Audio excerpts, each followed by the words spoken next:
lu gak akan bisa 100% kontrol payment. Honestly menurut gue nomor satu di bisnis itu bukan kontrak tapi trust. Creative Era pun dulu kita underpaid banget loh. Goal utama gue gitu ya di dalam suatu community itu bukan untuk kerjaan sih. Kadang-kadang artis itu ngerasa paling pintar kan Sal. Nyaris banget gue dan Augie akan ke India untuk ngambil duit. Freelancing and running a business is different.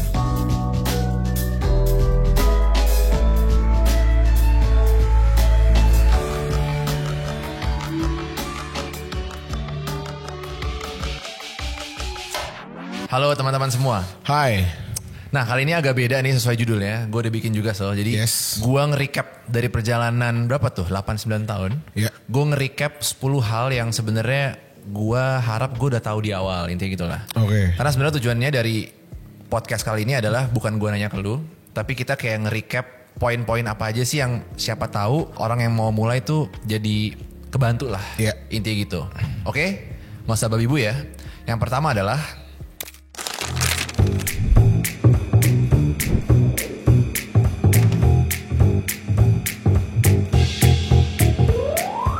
jadi intinya your first client will likely be underpaid. Maksudnya apa? Jadi kebanyakan orang biasanya bikin atau freelancer itu biasanya first clientnya maunya langsung rate dia. Iya. Tapi nyatanya Creative Era pun dulu kita underpaid banget loh. Betul. Mungkin bisa dijelasin apa ya? Happy Fresh deh. Happy Fresh, iya. Itu salah satu klien pertama kita. Iya. Iya. Itu salah satu klien pertama kita. Itu untuk divisi ya. Iya. Buat divisi. Honestly itu budgetnya kecil banget sih. Iya. Disebut apa gak? Boleh. Iya, budgetnya itu sekitar 40 juta. Iya. Iya, 40 juta syuting. Oh gak hanya video deh itu. Ada foto. Iya. Ada foto KV juga malahan kayak gitu. Cuman ya udah karena pas itu kita belum punya untuk portofolio divisi itu satu. Yang kedua untuk sama corporate juga kita belum ada ya. Belum ada sama sekali. Jadi pada tahun tersebut ya udahlah kita berpikir ya udah gas dulu aja. Iya. Nominal segitu itu mungkin ada yang bilang, "Wih mahal," tapi ada yang bilang murah. Harus lihat speknya sih. Iya. Karena yang kerja banyak banget. Jadi yang kerja banyak banget, talentnya juga lumayan. Lumayan. Iya. Dan kerjanya juga berapa hari syuting tuh? 4 hari lebih kayaknya. 4 hari lebih ya. Jadi intinya ujung-ujungnya yang take home pay-nya kecil banget. Kecil, iya. Betul. Tapi kenapa kita ngelakuin itu? Karena itu adalah klien pertama kita yang serius kali ya. Iya.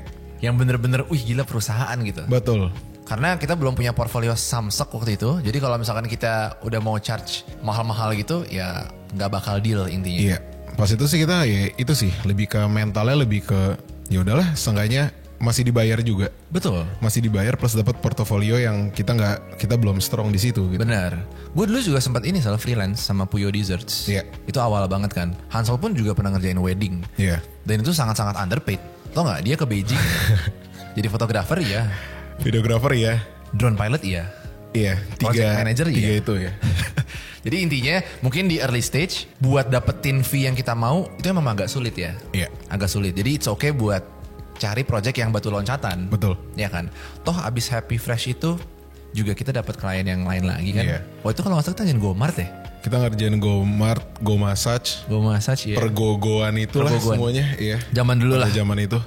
Jadi ya nggak apa-apa untuk underpaid di awal, itu sih poinnya. Iya. Dulu gue nggak tahu hal ini, makanya ya sekarang gue pengen kasih tahu supaya mungkin newcomers bisa belajar lah. Iya. Oke, itu yang pertama. Nah sekarang yang kedua Yes.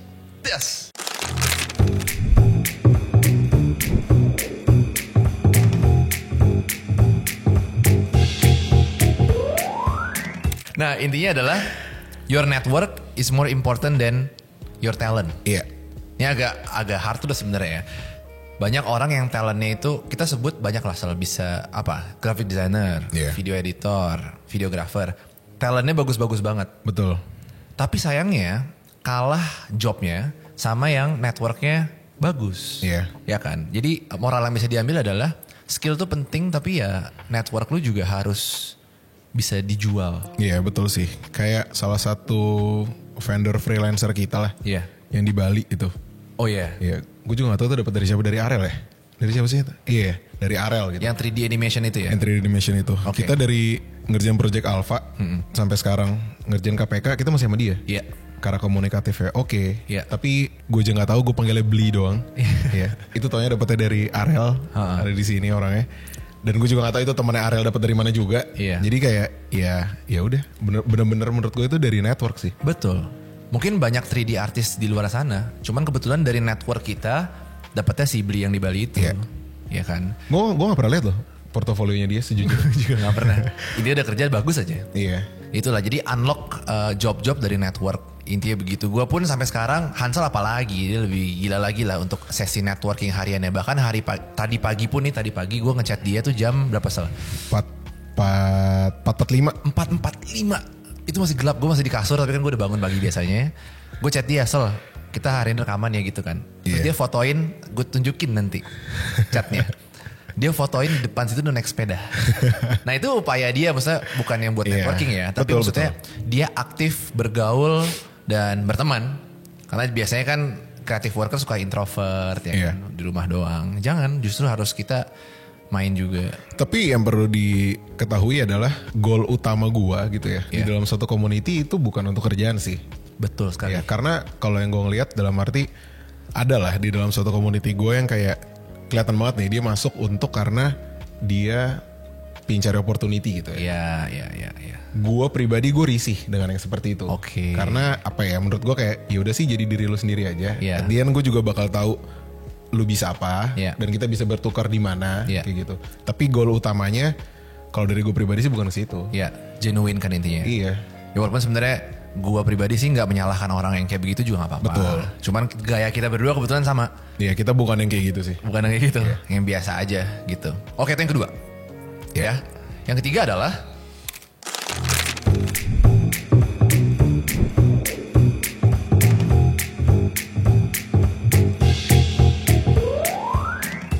freelancing and running a business is different. Yes. Maksudnya apa sih? Dulu gue berawal juga jadi freelancers. Hansel pun juga.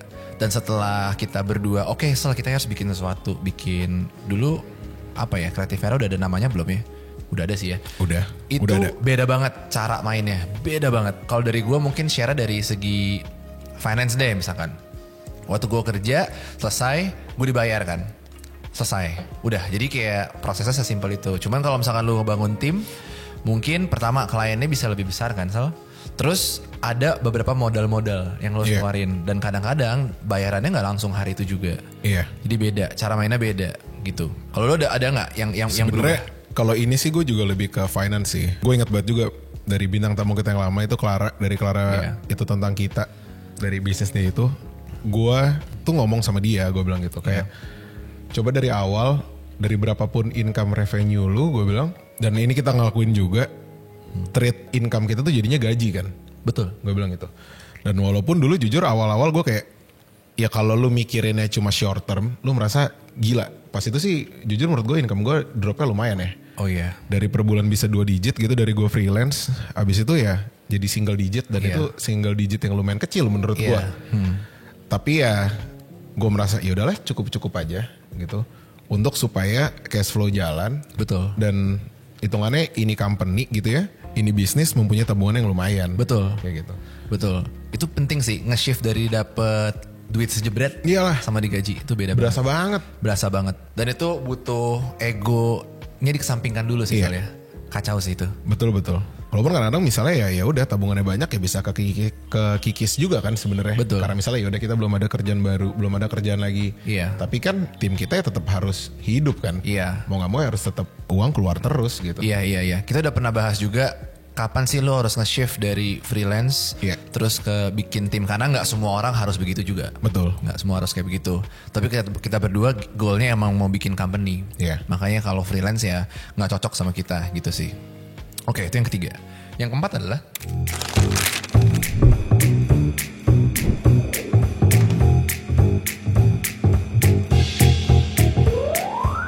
nah ini sangat-sangat kita baru rasakan mungkin setahun 2 tahun belakangan ini ya. Mungkin ini berlaku di company yang mungkin udah stage-nya mungkin udah beberapa level lah. Iya. Yaitu adalah cash flow problem is inevitable. Artinya itu masalah cash flow ini, cash in yang masuk sama cash out yang keluar itu pasti akan ada dan lu nggak bisa hindari. Betul. Pasti akan ada di titik di mana lu akan punya masalah itu. Karena apa? Kalau dari kita ya, gue nggak tahu di company lain ya. Lu nggak akan bisa 100% kontrol payment. Iya. Tapi lu wajib ngeluarin expenses setiap bulan. Iya. Apa? Salary, listrik, ya kan? Iya. Bayar rental, office segala macam. Lu nggak bisa nego, itu harus lu bayar. Tapi payment ke lu itu kadang-kadang lu nggak bisa kontrol. Karena klien aja kadang payment aja mereka pakai third party loh. Betul. Jadi pas ada salah satu klien kita gitu kan yang kemarin baru masuk DP-nya, padahal proyeknya bulan Juli. Iya. DP baru masuk, ternyata yaudah yang dari proses mereka aja itu udah lama, third party-nya masih sebulan lagi. Iya. Sedangkan proyeknya udah mau selesai. Betul. Mungkin secara on paper gak rugi ya Sel? Gak rugi. Cuman secara timing itu tuh lumayan PR karena lu udah harus keluarin uang. Betul. Tapi sebenarnya uang yang harusnya lu dapat itu belum masuk. Iya. Nah tuh solusinya cuma dua sih. Antara lu punya tabungan atau pinjaman. Iya kan. Nah kita kemarin udah ngelakuin opsi 1 pakai tabungan. Ya tapi kalau udah tabungan dipakai semua ya ujung-ujungnya harus pinjaman. Harus pinjaman mau gak mau. Iya. Nah ini penting lah. Makanya nanti kita juga akan bahas kalau gak salah ada di poin berapa gitu ya. Low season sama high season. Nah itu makanya mental yang harus dibangun tuh bukan cuma sampai sebulan ke depan ya. Tapi harus at least setahun. Supaya kita bisa tahu menghindari masalah cash flow kayak gini. Kayak gitu. Oke? Oke, next. Next, yang kelima adalah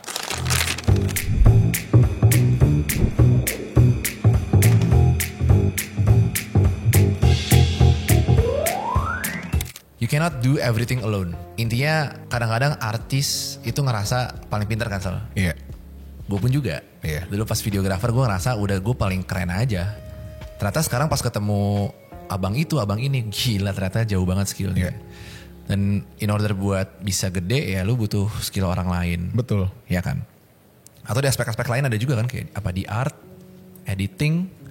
Iya, sebenarnya ya kalau dari gue sih ini sih. Awalnya kan pasti apalagi kita shiftingnya dari yang freelancer ya. Iya. Dari freelancer. Merasa pasti kayak yaudah kita cukup kita cukup jago gitu. Tapi once pas itu kita pernah beberapa kali lah gitu hire even sampai yang sekarang pun gitu ya. Ya udah dari anak-anak atas menurut gue yang dalam tim CDA ini gue ngelihat mereka mempunyai expertise yang masing-masing. Setuju. Lebih pintar dari kita juga sebenarnya. Setuju. Gitu. Maka dari itu sih yang bisa bikin bigger sih sebenarnya. Iya. Betul. Karena kita jadi kayak punya 24 jam orang lain gitu ya. Iya. Iya gitu. Dan skillnya makin broad juga. Intinya lu gak akan bisa grow sendirian lah. Kecuali emang cara mainnya mau kayak gitu aja. Iya. Mau jadi artisan yang kayak pernah lu bilang gitu ya. Cuman kalau mau bener-bener bikin tim, susah sih. Susah. Harus punya tim gitu. Oke. Itu yang kelima ya. Yang keenam adalah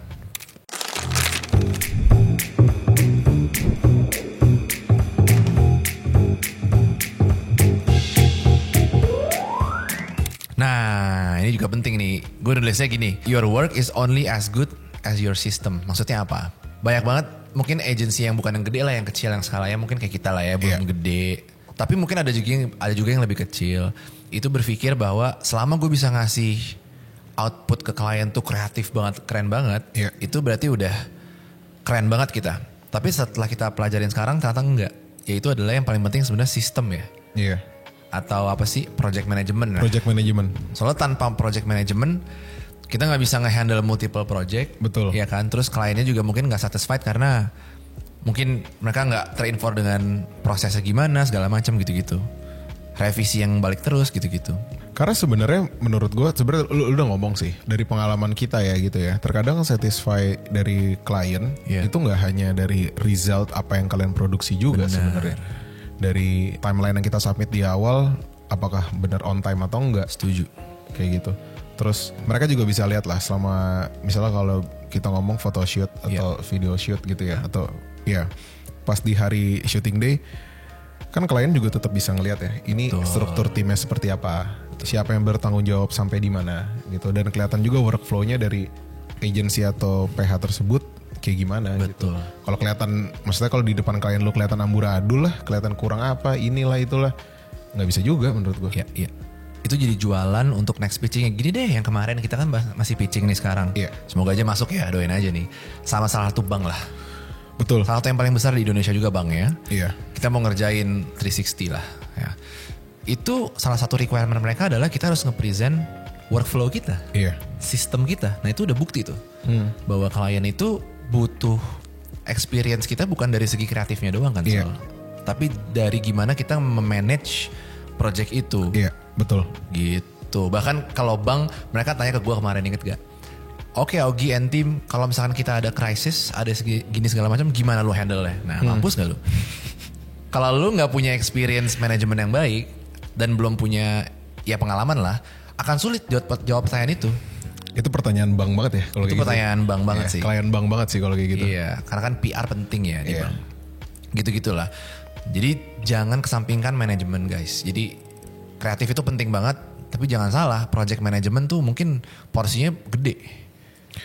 Sebenarnya itu sama aja kayak menyambung ke yang sebelumnya ya.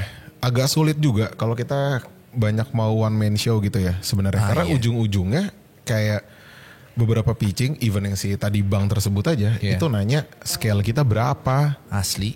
Kayak gitu. Yeah. Maksudnya kita gak bisa cuma modal ngecap doang. Kayak ya kita ada 30-40 orang dan lain-lain gitu. Dengan portofolio apa bla bla bla bla bla. Sedangkan untuk yang Project 360 itu, total mereka minta dedicated ada 8 orang. Iya, dedicated team loh. Dedicated team, 8 orang kayak gitu. Yeah. Sedangkan yang gak dedicated itu bisa ada 4 lagi. Yang kayak 12 orang. Betul. Kayak gitu. Kalau lu cuma 20 orang, 12 orang keambil ke situ, ya udah aneh kan sebenarnya. Asli. Gitu. Yang sebelumnya kita meeting di Cawang, di episode sebelumnya, itu mereka mau survei ke sini untuk ngelihat beneran nggak lu ada segitu. Dan ya gue nggak tahu sih penilaian mereka apa ya, karena mereka belum datang juga ke sini. Tapi ya salah satunya mau lihat scale-nya juga. Betul. Ya ini mungkin FYI nggak semua klien ya kayak begini. Untuk klien-klien yang tiernya mungkin udah yang lumayan oke. Karena kalau misalkan klien-klien yang mungkin nggak mikirin ini ya berarti ya nggak apa-apa gitu. Cuman kita kan ngincar pasti pengen dong kerjain project-project yang lebih serius gitu. Nah makanya. Dan kalau gue jadi kliennya ya, gue tahu kalau misalkan lu ngibul ke gue tahu. Iya kan? Kelihatan lah. Kelihatan. Ini nggak experience nih. Ini jawabnya ngecap doang kelihatan. Gitu. Makanya kemarin kita juga jawabnya dari experience kan. Dia nanya tentang krisis, gue jawab tentang case study krisis lain. Jadi yang mereka juga yang udah pernah kita lakuin juga. Yang udah pernah dilakuin. Jadi mereka juga kayak oke, dia tahu apa yang diomongin. Itu penting sih. Gitu ya. Mantap. Itu yang ke-6. Yang ke-7 adalah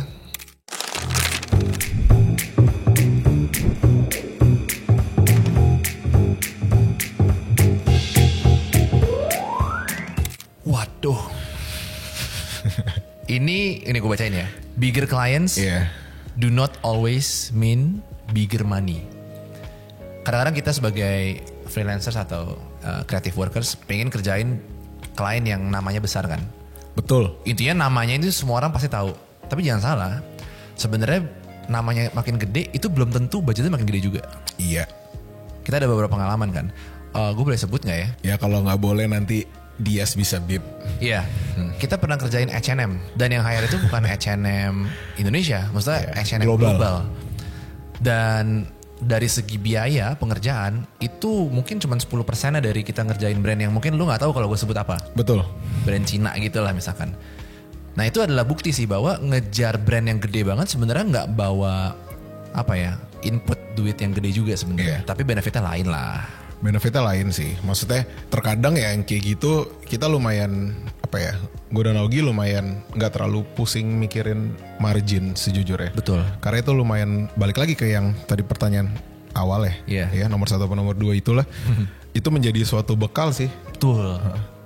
Karena dari situ emang jadi kita bisa highlight di portfolio kan. Betul. Walaupun kita nggak dapat banyak uang, tapi kita dapat ibaratnya kayak portfolio lu jadi gila ada brand ini gitu kan. Jadi tiket gitu jatuhnya.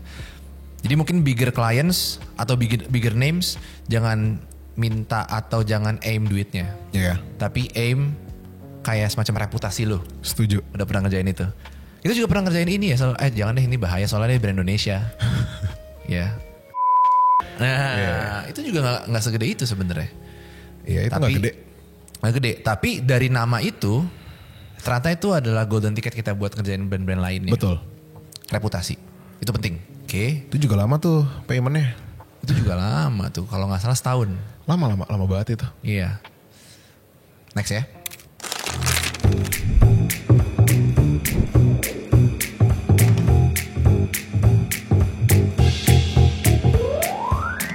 Wah ini sih chaos parah sih. Yang ke-8 adalah kontrak itu tidak opsional.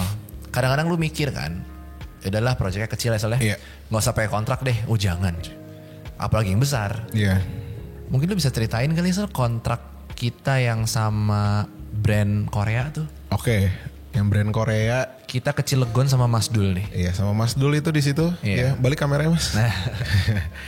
Itu kita, kita ada kali ke Cilegon. 4 kali ada ya Mas ya? 3 kali, 4 kali. 4 kali.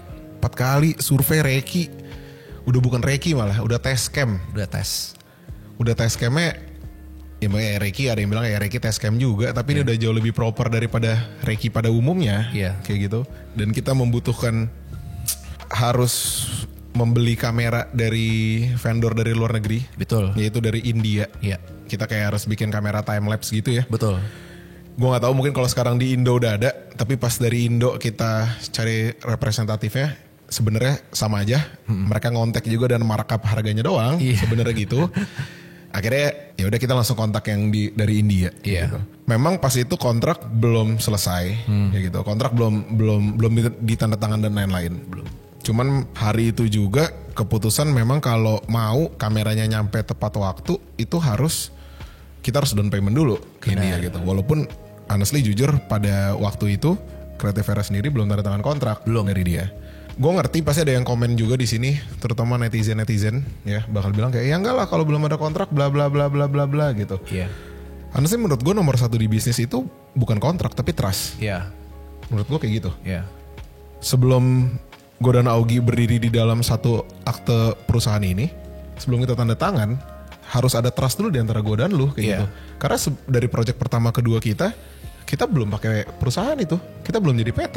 Tapi apakah gue udah trust dengan Augie dia nggak akan makan duit itu? Ya iya, gue udah trust duluan kayak gitu. Kontrak itu baru menyusul. Akhirnya ternyata kita udah DP, orangnya tuh ya kita pas tuh kita ketemu, kita meeting offline pas itu di Fatmawati. Betul. Udah salaman tangan, udah dan lain-lain. Oke, ini berarti kita administrasi berjalan aja gitu ya paralel. Iya. Setelah seminggu tiba-tiba dia yang bilang kalau proyeknya nggak jadi. Iya. Duit kita itu sekitar hampir 200 juta udah di India. Iya. Sedangkan FYI itu duit masuk ke negara India itu sangat mudah. Iya. Kayak biasa aja. Tapi keluarin duit dari India dengan debt nominal itu susah. Susah banget. Susahnya bukan main. Dulu belum zaman kripto deh. Belum. Jadi kayak masih agak susah tuh. Iya. Sangat-sangat susah. Karena pas itu sampai exit plan-nya nyaris banget. Gue dan Augie akan ke India untuk ngambil duit. Iya. Bener-bener kesana. Iya, karena menurut gue nggak sih sampai sekarang pun kok menurut kita berdua 200 juta itu cukup besar. Iya. Iya. Dan nggak mungkin kan akan hilang begitu aja. Iya. Gitu. Kira ya udah, tapi ternyata kita dibantu sama beberapa orang rekanan network juga. Iya. Akhirnya uang itu bisa balik dengan kayak cuma kurang 3% gitu kalau nggak salah. Iya. Lebih. 10% di cut. 10% ya? Iya. Oh iya. Jadi 90%-nya dapat. Iya, bener deh. 10% itu di cut. Iya. Dari sekitar 200 jutaan. Ya udahlah, gue dan Augie berpikir itu namanya duit belajar. Iya. Gitu. Tapi buat yang ngomen dan nge-hate bilang kayak nggak akan, maksudnya dia nggak akan jalan ketika kontrak itu belum ada. Yeah. Salah satu proyek terbesar kita, gue sebut sampai MM-an kok jujur ya. Itu nggak pakai kontrak. Iya. Gue pribadi itu minta kontrak. Iya. Tapi dari mereka bilang kayak nanti dulu aja mas, ntar ini udah. Tapi memang mereka udah tanda tangan quotation kita, betul. Iya. SPK juga ada. SPK udah ada. Tapi kontrak itu baru muncul hamin 2 minggu payment. Iya, gila sih. Tapi kita udah keluar semua ya, udah syuting dan lain-lain. Udah. Ada, ya susah juga gitu. Itu menurut gue hampir sama kayak down payment juga. Kalau kita mau strict kayak harus DP 30%, harus DP 50%. Hampir gak ada sih tahun ini yang mau DP. Susah. Jujur ya, 2024 hampir gak ada proyek kita yang DP kok. Semua nalangin dulu gitu. Kayak tadi gue bilang, yang ada DP pun proyeknya udah mau kelar bos. Iya. Udah gak guna itu DP sejujurnya. Gitu sih. Jadi ini sebenarnya dilema kita juga. Kadang kita ngasih advice ini, tapi kita pun juga kadang-kadang gak ngelakuin advice ini, ngerti gak sih? Iya betul. Jadi gini, kontrak itu penting, tapi kadang-kadang gut feeling lu juga penting. Iya. Ini kita kecelnya gara-gara gak bikin kontrak. Orangnya bener-bener orang Korea, gue sebut aja ya. Karena gue emang kesel beneran waktu itu. Gue mau bikin video di TikTok juga, rame juga.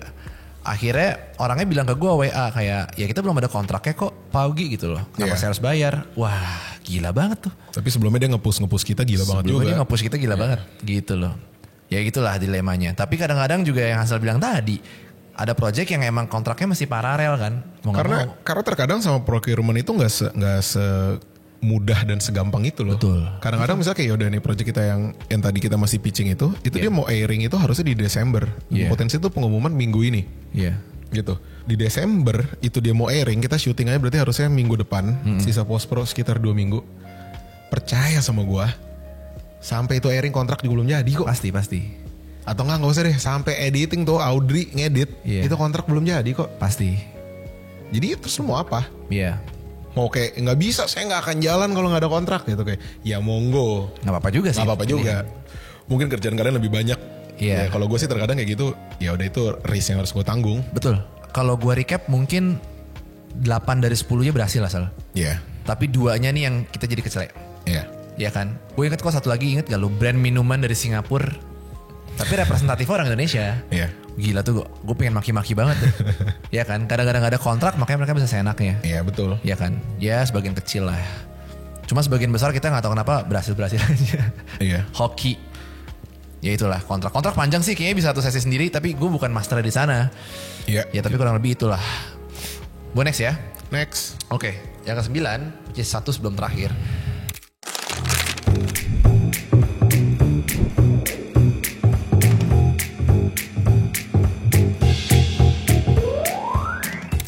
Wah, ini dia. Slow seasons are normal. Ya, dari Januari sampai Desember itu rata-rata kan ada peaknya, ada low-nya. Iya. Dan itu normal. Normal banget gitu loh. Hansel udah pernah cerita juga dari Q1, Q2, Q3, Q4 kita paling peak tuh Q berapa? Q1 dan Q4. Oke. Kita rata-rata ya kalau gue ngelihat dari pembukuan ya. Iya. Kita rata-rata di Q1 dan Q4. Oke. Q2 so-so, cuman gue gak tahu ya, gue merasanya kalau di kita itu bulan-bulan puasa lebaran tuh yang gak terlalu rame biasanya. Iya, aneh kan?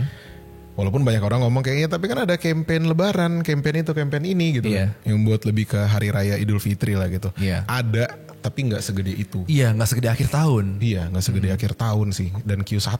Yang Q1 Iya. benar. Dan ini kan ya, lebaran tuh maju ya. Lebaran maju. Iya kan maju kan. Jadi mungkin di tahun depan ya gak ada yang doain juga. Tapi ya mungkin di Q2, berarti kalau tahun lalu atau 2 tahun lalu Q3. Iya. Gitu. Itu sih. Tapi ya itu normal sih sebenarnya. Normal.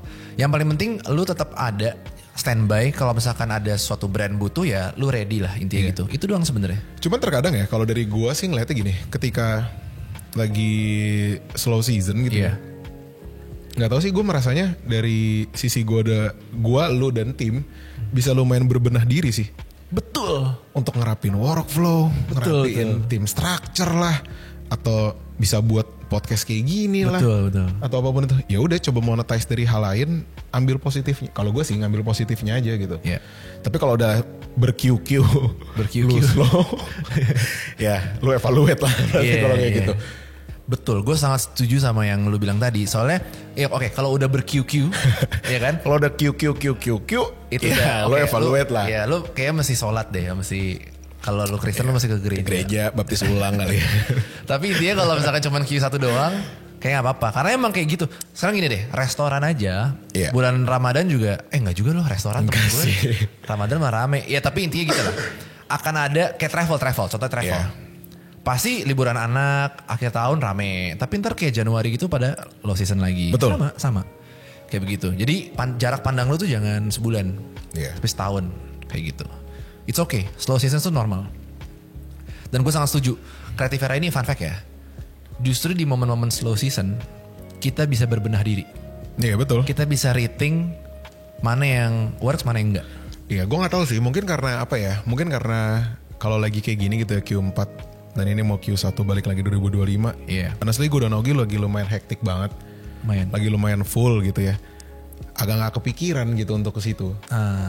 Jadi kayak ya susah juga. Mungkin ketika apa ya dari capacity otak lu sendiri gitu ya. Dan waktu lu semuanya tuh udah hampir limit semuanya. Untuk yang kayak berbenah diri lah.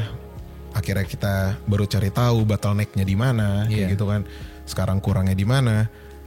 Ya kalau di kondisi sekarang sih kayaknya gue lagi gak punya capacity untuk itu. Iya.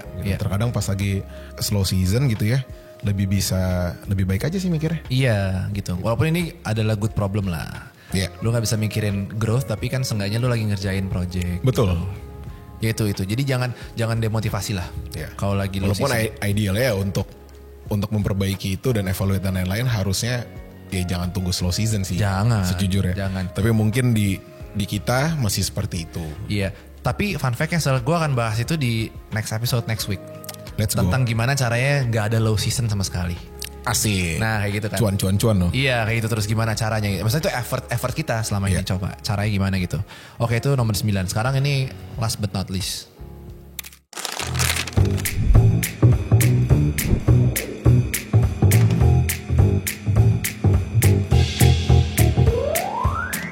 Wah ini penting banget. Ini jujur ya, ini bener-bener gue dapat dari otak gue. Apa tuh? Client will remember what you made them feel, not just the product. Itu yang gue rasakan. Gue gak dapetin ini dari manapun, karena ini pengalaman kita. So far, misalnya kita ngerjain klien, brand, itu mau videonya sebagus jidat, kalau misalkan elunya gak seru orangnya, atau elunya ada masalah dan lu ngocol, dia gak kerja lagi sama lu. Pasti. Tapi sebaliknya kalau misalkan tiba-tiba ada sedikit hiccups lah ya, error-error dikit, tapi lu bener-bener kayak sorry banget mas mbak, gue akan perbaikin segala macam, itu jadi client for life. Iya. Jadi klien itu tuh kadang-kadang nggak butuh hasil kerja lu juga tapi dia butuh kayak gue beli elunya juga. Betul. Gitu. Mungkin gue tambahin ya kalau dari itu ya. Maksudnya kita pun juga pasti pernah melakukan kesalahan kok sebenarnya itu. Jelas. Yang gue tuh selalu ngomong adalah kalau salah demi apapun gue bilang minta maaf aja. Kasih solve problemnya apa. Udah itu aja kok. Iya. Karena terkadang menurut gue, misalnya ada di beberapa anak kita pun juga gitu kayak udah panik duluan. Akhirnya juga mungkin ada juga beberapa orang yang gengsian untuk say sorry gitu ya. Iya. Menurut gue. Terkadang klien itu juga bakal ngerti kok. Demi apapun dia bakal ngerti itu pasti ada human error lah. Iya. Dan soalnya apalagi ketika syuting besar itu puluhan orang, even ratusan orang gitu loh. Dan menurut gue dari 100 orang pasti ada kok satu yang bikin salah. Pasti. Tapi apakah itu bisa solve dari setiap head departemennya? Pasti solve. Pasti ya. Gue bilang gitu. Betul. Kesalahan dari project itu justru manfaatin itu sebagai momentum buat lu bisa nunjukin profesionalitasnya. Iya. Karena nggak mungkin satu project tuh bakal perfect susah banget lah gitu. Kita kemarin yang syuting let's say Alpha gitu ya. Kesalahannya dari mana? Dari AA Raffi-nya kan? Iya. Telatnya bukan 30 menit. Telatnya 4 jam bos. Itu 4 jam itu ya mungkin fine-fine aja kalau orang lihat. Tapi itu overtime-nya tuh udah berapa juta cuy. Betul. Dan kita harus bener-bener, kliennya juga ngerti tapi alhamdulillah. Jadi kayak kita mesti ngasih tahu kayak oke, solve-nya adalah gini. Kita ubah schedule segala macam sampai akhirnya overtime-nya cuma 2 jam misalnya. Iya. Kejar-kejaran itu. Iya, dan itu sangat diapresiasi sama tim kliennya gitu loh. Gitu. Jadi jangan sok-sokan juga kayak ya nggak bisa OT lu bayar lu baru gue kerja, nggak bisa gitu kan. Iya. Nggak bisa. Kita harus jadi memposisikan diri kita tuh sebagai timnya juga. Segampang itulah intinya. Gimana nih, kita mau ke Alam Sutra tapi? Betul. Mungkin kita ada minggu meeting. ini itu dulu ya. Minggu ini itu dulu ya. 10 Ngapa ya? aja 10. 10. Gue akan cicil 10 karena ya 10 lainnya lagi belum kepikiran. Betul. Ya kan, nanti gue akan pikirin lagi. Tapi intinya gue sama Ansel berusaha untuk setiap minggu kita akan kasih lah. Iya. Akan kasih. Tapi untuk hari ini kebetulan gue sama Ansel harus cabut dulu. Betul. Ke Alam Sutra, nah doain aja ya. Semoga masuk juga yang Alam Sutra. Ya, ngapain di Alam Sutra? Rahasia.